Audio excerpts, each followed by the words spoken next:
Salut, c'est Benjamin. Dans ce bilan de la semaine numéro 18, je vous parle un petit peu des projets que je fais en ce moment à l'école. Je vous parle aussi d'un podcast auquel j'ai participé très récemment. Et à la fin, je vous parlerai un petit peu de comment je planifie mes vidéos sur ma chaîne et comment je fais pour arriver à avoir un rythme régulier.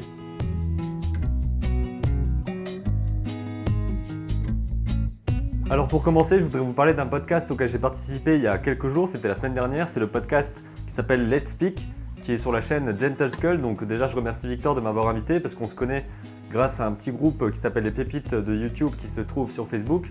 Et je vous en ai déjà parlé dans un autre bilan de la semaine. Donc c'est un groupe d'entraide pour ceux qui veulent faire des vidéos en particulier sur YouTube, mais pas que. Et justement, on a discuté avec ça. Il m'a dit qu'il aimerait bien faire une émission où on discuterait tous les deux de la créativité. Donc c'est ce qu'on a fait assez rapidement après. On a fait ça le lendemain. Et ça a fini en une conversation d'environ 1 heure que vous pouvez écouter sur sa chaîne. Alors je vous ai mis un lien dans la description qui se trouve là sur YouTube, là-bas sur Facebook et dans les fiches YouTube. Donc il y a des liens un petit peu partout où vous pouvez accéder à cet enregistrement. Donc ça dure 1 heure. Et je pense que ça peut bien vous intéresser parce qu'on parle déjà de nos méthodes de créativité à chacun. On parle un petit peu de nos expériences et on parle un peu de quelques conseils par rapport à la gestion du temps, à comment gérer le fait qu'on ait des idées ou pas d'idées, etc.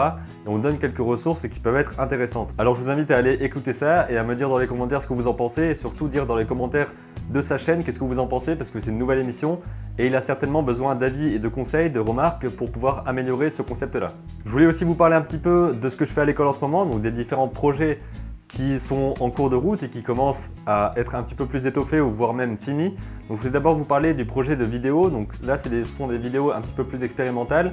J'expérimente avec la prise de vue, j'explore un petit peu des endroits et ensuite j'essaye d'en faire une histoire, mais j'en parlerai un petit peu plus précisément dans d'autres vidéos puisque je compte d'ici quelques temps vous présenter déjà la vidéo de 2 minutes qui est sortie de ce projet-là et aussi vous faire une vidéo un petit peu plus détaillée où j'explique le concept, la démarche et de comment je m'y prends pour faire ce genre de vidéo qui diffère vraiment des vidéos que je fais ici. Parce que c'est pas un but didactique, là ce sera plutôt un but de narration et de narration un petit peu particulière. C'est un petit peu pareil pour la photographie puisqu'en ce moment j'essaie de faire des photos surtout de paysages parce que c'est quelque chose qui va grandement m'attirer, m'intriguer.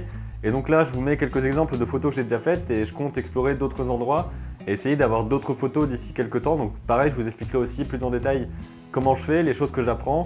Et pour expliquer un petit peu mes démarches dans les différentes matières, ça peut être je pense intéressant. Et je voulais vous parler encore de 2 projets que j'ai fait parce qu'il y a évidemment d'autres matières. Je vous avais dit la semaine dernière ou la semaine d'avant qu'il y a vraiment beaucoup de choses à faire à l'école et que c'est un avantage et un inconvénient en même temps, mais je le vois plus comme un avantage parce qu'on est vraiment censé faire beaucoup de choses et réfléchir à beaucoup de choses différentes, donc c'est assez intéressant pour se former. Je voulais vous parler d'un projet que je fais en gravure en ce moment, qui est un projet d'édition avec différentes illustrations, donc ça devra finir en quelques petits livres imprimés, qui seront vraiment à petite échelle, mais c'est un bon exercice et c'est aussi un projet qui me tient à cœur, puisque je vous montre ici quelques éléments par rapport au modèle que je fais, parce qu'avant de passer à la mise en place avec les plaques de zinc, en gravant, en imprimant, avec l'encre, etc., je fais d'abord une sorte de maquette sur ordinateur pour pouvoir déjà planifier à quoi ressemblent mes images, quelles sont les différentes nuances, etc.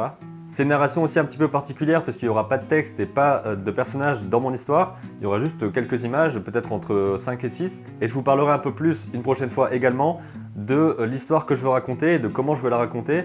Et je vous conseille déjà une référence qui s'appelle La Cage. Donc c'est un livre qui a été dessiné et écrit par Martine Vaughan James dans les années 70. Et c'est cette professeure-là qui me suit sur ce projet qui m'a conseillé cette référence parce qu'elle m'a dit que ça pourrait beaucoup m'aider et m'inspirer. Et d'ailleurs, j'ai fait une vidéo spécialement là-dessus qui sortira mardi prochain. Donc si ça vous intéresse, vous aurez plus d'informations sur ce livre, mais je vous le dis déjà. Comme ça, vous pouvez éventuellement déjà vous renseigner dessus et voir si ça peut vous intéresser ou pas. Je pense que c'est une bonne référence et que ça peut grandement vous inspirer. Dernière chose concernant l'école, je voudrais vous parler de ce que je fais en cours de volume. Donc là, je vais m'intéresser un petit peu plus au design parce que c'est un domaine avec lequel je suis vraiment pas familier du tout.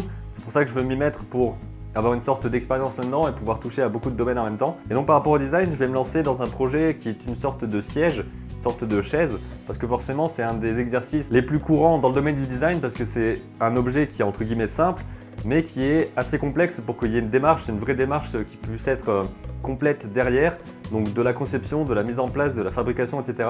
Évidemment, je ne suis pas un étudiant à plein temps en design, c'est juste un projet parmi d'autres, mais je vais me renseigner au mieux. Et c'est pour ça que j'ai par exemple emprunté ce DVD-là, qui est un DVD Arte Edition de la collection Design qui va présenter plusieurs objets et présenter leur conception dans plusieurs petits documentaires de 30 minutes environ.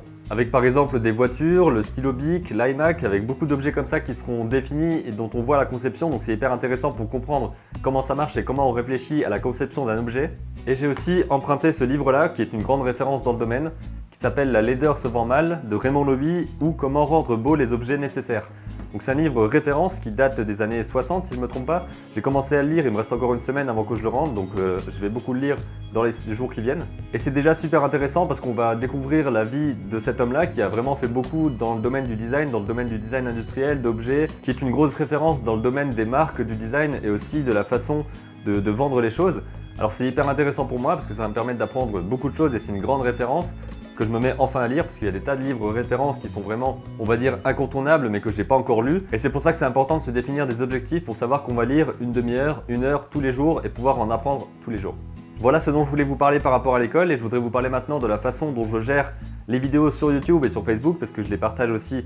Enfin, je les partage pas, je les mets également sur Facebook comme je vous l'avais dit dans d'autres vidéos. La semaine dernière, j'ai tourné 2-3 vidéos en 1 ou 2 jours, ce qui m'a permis ensuite de faire le montage et de les planifier pour les semaines qui venaient. Ce qui veut dire que dans la semaine qui suit, je peux tourner les choses quand je le veux, quand j'en ai envie, quand j'ai l'inspiration et que je suis en forme pour tourner la vidéo que je veux faire à ce moment-là. Et j'ai pas du tout l'habitude de faire ça, donc je pense que je vais m'y mettre, avoir des choses un petit peu plus poussées à ce niveau-là. Ça me permettra d'être beaucoup plus posé et beaucoup plus serein comme en ce moment. Parce que là, à l'heure où je vous parle, c'est-à-dire que je tourne cette vidéo vendredi alors qu'elle sortira dimanche, ça me permet déjà aussi de prendre de l'avance et d'avoir un week-end un petit peu plus posé ou en tout cas où je peux travailler sur les choses de l'école et pas sur mes vidéos. Je sais déjà que quoi qu'il arrive, la vidéo qui sort ce soir, donc vendredi soir, est déjà planifiée. Pareil pour mardi prochain, vendredi prochain et mardi d'encore après. Ce qui veut dire que quoi qu'il arrive, même si mon ordinateur explose ou que mon appareil photo fond, il y a des vidéos qui vont sortir au moins pendant une semaine et demie et ça me laissera le temps en cas de problème ou en cas de j'ai pas trop envie de faire grand chose, le temps de me reposer un petit peu et le temps de faire les choses à mon rythme. Et c'est beaucoup plus intéressant pour moi et pour vous aussi parce que quoi qu'il arrive, vous avez quand même des vidéos qui sortent régulièrement. Bon, finalement, j'ai quand même baissé un petit peu la luminosité quand je filme parce que j'avais pas envie d'être trop lumineux pour la fin de cette vidéo. J'espère que les ressources que je vous ai conseillées ici peuvent déjà vous servir et que aussi le reste vous a intéressé. Donc allez voir le podcast ou plutôt allez l'écouter pour voir un petit peu comment ça se passe quand je discute avec quelqu'un dans une vidéo spécifique. N'hésitez pas aussi à donner votre avis sur la créativité en dessous de cette vidéo-là. Et comme d'habitude, si vous avez des questions par rapport aux dernières vidéos ou par rapport aux... Non, pas aux prochaines, vous les avez pas vues. Posez toutes vos questions dans les commentaires parce qu'à chaque fois vous le faites et vous partagez aussi de plus en plus vos propres astuces et vos propres expériences par rapport au sujet que j'aborde. Alors ça, c'est vraiment cool.